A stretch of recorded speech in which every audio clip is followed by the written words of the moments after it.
Welcome to Zee Telugu news. నా పేరు సందీప్. ఇక లోక్సభ ఎన్నికలపై బీఆర్ఎస్ అధినేత కేసీఆర్ ఫోకస్ పెట్టారు. ఎంపీ ఎలక్షన్ లో గెలుపు వ్యూహాల్ని రచిస్తున్నారు. ఇందులో భాగంగా తొలుత ప్రతి లోక్సభ నియోజకవర్గం పరిధిలో 2 లేదా 3 ఎన్నికల ప్రచార సభలు నిర్వహించాలని భావించారు. కానీ తాజాగా బహిరంగ సభలకు బదులు రాష్ట్ర వ్యాప్తంగా బస్సు యాత్ర నిర్వహిస్తే ఎలా ఉంటుందనే కోణంలో ఆలోచిస్తున్నారని సమాచారం. రాష్ట్రంలోని అన్ని లోక్సభ సెగ్మెంట్లలో విస్తృత ప్రచారం నిర్వహించేందుకు బస్సు యాత్రతోనే కుదురుతుందని భావిస్తున్నారు. వేసవి తీవ్రతలో జన సమీకరణ కష్టమవుతోందనే ఉద్దేశంతో బస్సు యాత్ర చేస్తేనే మంచిదనే అభిప్రాయానికి ఇప్పటికే కేసీఆర్ వచ్చినట్లు తెలుస్తోంది.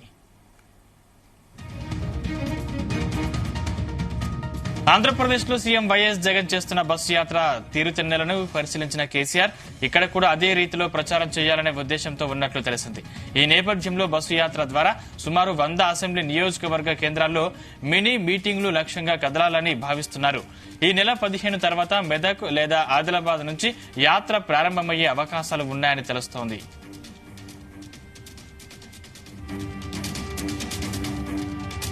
ఈ అంశానికి సంబంధించిన మరిన్ని పూర్తి డీటెయిల్స్ మా ప్రతినిధి శ్రీచరణ్ అందిస్తారు. శ్రీచరణ్,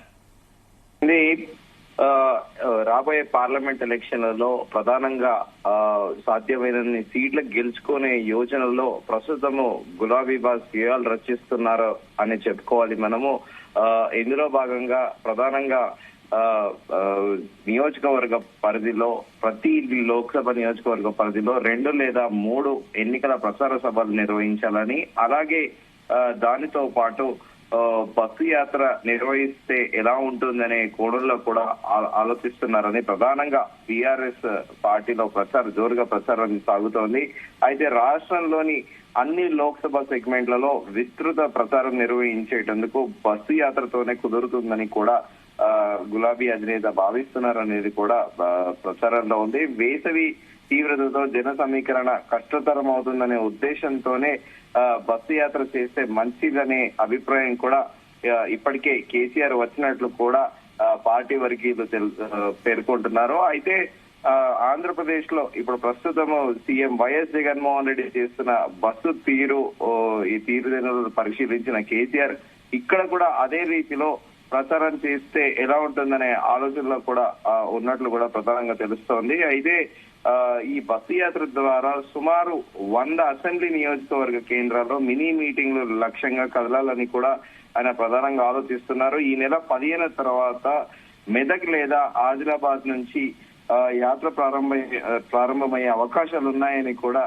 ప్రధానంగా బీఆర్ఎస్ పార్టీలో చెబుతున్నారు. అయితే కేసీఆర్ బస్సు యాత్రకు ముందు గతంలో నిర్ణయించిన మేరకు ఈ నెల 13వ తేదీన చేవెళ్లలో బహిరంగ సభ నిర్వహించాలని కూడా, ఈ సభతోనే ఎన్నికల ప్రచారాన్ని ప్రారంభించాలని కూడా ప్రధానంగా బీఆర్ఎస్ పార్టీ నిర్ణయించింది. ఇప్పటికే party working president KT Rama Rao, మాజీ మంత్రి హరీష్ రావు లోక్సభ అసెంబ్లీ నియోజకవర్గాల వారీగా పార్టీ క్యాడర్ ముఖ్య నేతలతో జరుగుతున్న సన్నాహక సమన్వయ భేటీలో విస్తృతంగా పాల్గొంటున్నారు. క్షేత్ర స్థాయిలో చేయాల్సిన ప్రచారం ఎజెండా తదితరులపై కూడా క్యాడర్ కు దిశానిర్దేశం చేస్తున్నారు. అయితే ప్రస్తుతం ఏంటంటే 4 నెలల క్రితం ప్రమాదానికి గురైన కేసీఆర్ ఇంకా ఊతకర్ర సహాయంతోనే నడుస్తుండడంతో బస్సు యాత్ర ఎంతవరకు సాధ్యమనే చర్చ కూడా జరిగినట్టు కూడా ప్రధానంగా ప్రచారంలో ఉంది. మరోవైపు ఇటీవల ఉమ్మడి వరంగల్, నల్గొండ, కరీంనగర్ జిల్లాలలో కేసీఆర్ చేసిన పొలం బాట సందర్భంగా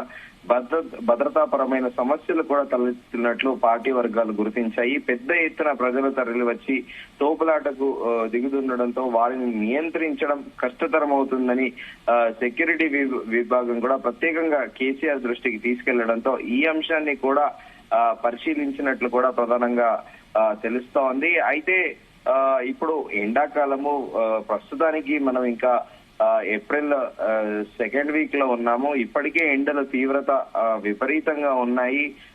ఇంకా మే నెలలో ఇంకా జోరుగా 2 తెలుగు రాష్ట్రాల్లో కూడా టెంపరేచర్లు పెరిగే అవకాశం ఉందని కూడా తరచుగా వాతావరణ శాఖ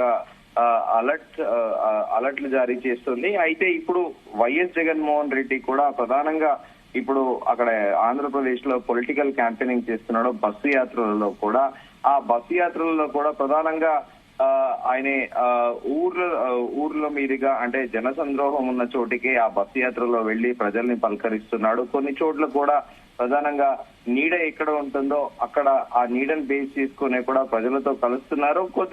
కొన్నిసార్లు మాత్రము ఎక్కువ సాయంత్రం పూట 3:30-4 ఆ ప్రాంతంలో కాస్త ఎండ తీవ్రత తగ్గాకే క్యాంపెయినింగ్ కూడా చేస్తున్నారు. అదే రీతిలో ఇక్కడ బీఆర్ఎస్ అధినేత కూడా అలాగే చేయాలనేది కూడా ప్రధానంగా ఆలోచిస్తున్నారు. ఎందుకంటే ప్రస్తుతం మనం చూసుకుంటే ఈ ఎండాకాలంలో క్రౌడ్ పూలింగ్ అనేది చాలా డిఫికల్ట్ టాస్క్. ఏ పొలిటికల్ పార్టీకి అయినా కూడా. మనం కూడా కొద్ది రోజుల కిందట జరిగిన జనజాతర సభ కూడా సాయంకాలమే కాంగ్రెస్ పార్టీ నిర్వహించింది ఇక్కడ తుక్కుగూడలో.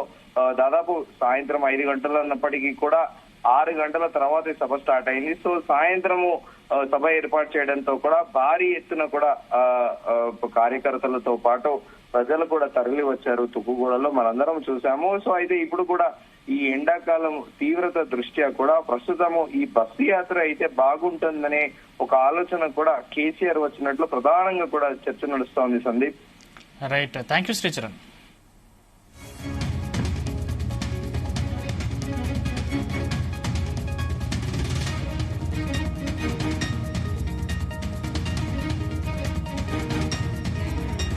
ఎన్నికలపై బీఆర్ఎస్ అధినేత కేసీఆర్ ఫోకస్ పెట్టారు. ఎంపీ ఎలక్షన్ లో గెలుపు వ్యూహాలను రచిస్తున్నారు. ఇందులో భాగంగా తొలుత ప్రతి లోక్సభ నియోజకవర్గం పరిధిలో 2 లేదా 3 ఎన్నికల ప్రచార సభలు నిర్వహించాలని భావించారు. కానీ తాజాగా బహిరంగ సభలకు బదులు రాష్ట్ర వ్యాప్తంగా బస్సు యాత్ర నిర్వహిస్తే ఎలా ఉంటుందనే కోణంలో ఆలోచిస్తున్నారని సమాచారం. రాష్ట్రంలోని అన్ని లోక్సభ సెగ్మెంట్లలో విస్తృత ప్రచారం నిర్వహించేందుకు బస్సు యాత్రతోనే కుదురుతుందని భావిస్తున్నారు. వేసవి తీవ్రతలో జన సమీకరణ కష్టమవుతుందనే ఉద్దేశంతో బస్సు యాత్ర చేస్తేనే మంచిదనే అభిప్రాయానికి ఇప్పటికే కేసీఆర్ వచ్చినట్లు తెలుస్తోంది. ఆంధ్రప్రదేశ్ లో సీఎం వైఎస్ జగన్ చేస్తున్న బస్సు యాత్ర తీరుతెన్నుల్ని పరిశీలించిన కేసీఆర్ ఇక్కడ కూడా అదే రీతిలో ప్రచారం చేయాలనే ఉద్దేశంతో ఉన్నట్లు తెలిసింది. ఈ నేపథ్యంలో బస్సు యాత్ర ద్వారా సుమారు 100 అసెంబ్లీ నియోజకవర్గ కేంద్రాల్లో